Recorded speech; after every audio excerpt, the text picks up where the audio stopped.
agriculture America's #1 industry and fed half the world from this. It's our topsoil. But to ensure our future as a world leader, our strength and sustenance will still have to come from our natural resources, the land and our young people. You young people in high school today will be tomorrow's leaders. Agriculture is a career where you can make a difference. You can work with the latest sophisticated technology.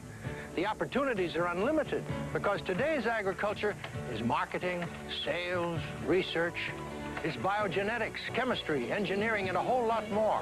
You can get a head start on developing those skills in vocational agriculture and the FFA.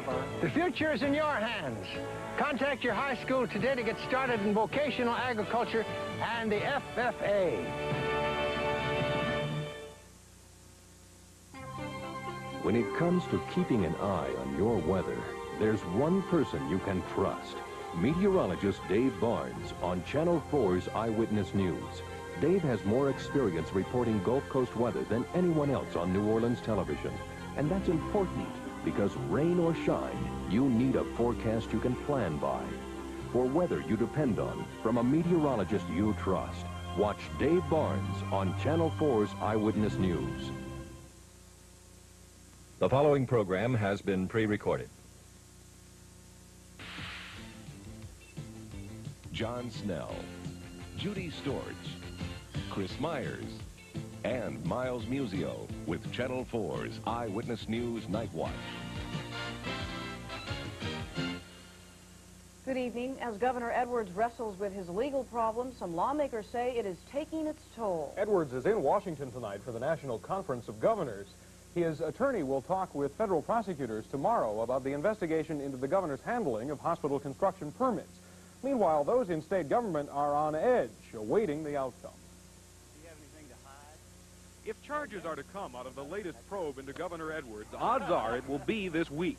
That's when U.S. Attorney John Bowles says his investigation will wind up. First, Edwards' attorney James Neal will meet with Justice Department officials in Washington. Such a meeting would not be out of the ordinary, especially with a big political name like Edwards, and especially before a case is presented to a grand jury for indictment. In the meantime, state government is in what some call a state of paralysis. It's almost a headless body going in 144 different directions. It's very, very difficult for a legislature to run itself. It's a stark contrast to last year, when Edwards used his muscle to twice bail out the World's Fair and pass $1 billion in new taxes. That has taken its toll. Even the governor concedes he wields less clout with state lawmakers, but says it has not affected his ability to lead. Over 1 million people a year and a half ago decided that I was to be governor, and I intend to be governor.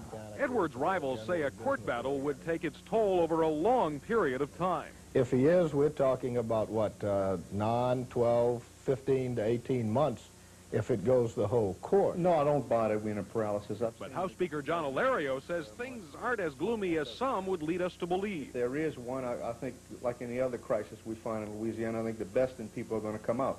The coming days should tell whether the uncertainty surrounding the governor is coming to an end or only beginning. Whether or not there is really a paralysis in state government, all eyes certainly are on the grand jury this week. That's right. And besides his own personal matters, Governor Edwards will take up matters of the state while in Washington. Edwards is set to meet with Interior Secretary Donald Hodel about how the federal government and Louisiana should share royalty money from oil leases in the Gulf. State officials say the feds take all but about 6% of the revenue, and that has Attorney General William Gust working for a change. And if we were going to divide up a pie fair and equitably, what would you think would be fair and equitable? I'd say you get half and I get half. And governors from neighboring states hope to strike a better deal when they meet with Hodel tomorrow. Edwards' fellow governors called on Congress today to approve President Reagan's so-called flat tax plan, but with some changes. The governors like the idea of a flat tax with many of the current deductions eliminated, but they want to continue the exemption for state and local taxes. Though the governors appear to be supportive of Reagan's flat tax, they say they will strongly oppose planned budget cuts in federal aid to the states. One way Louisiana might improve its financial situation is through legalized gambling, and some local businessmen are ready to press state lawmakers for a gambling casino in the French Quarter. A group is heading to Baton Rouge in the morning to talk about the possibility of converting the old wildlife and fisheries building into a gambling house. The businessmen say they're already prepared to argue with opponents who say gambling goes hand in hand with crime. When Disney World opened in South Florida, the crime rate in Orlando increased more dramatically than it did in Atlantic City after they opened the casinos. But one local official says the real fight will be with the conservative legislators concerned more about morals than a crime. constitutional amendment, which means a vote by all of the people throughout the state. And in order just to get that proposal on the ballot, you need a 2/3 vote in both the House of Representatives and the Senate. And the lottery bill itself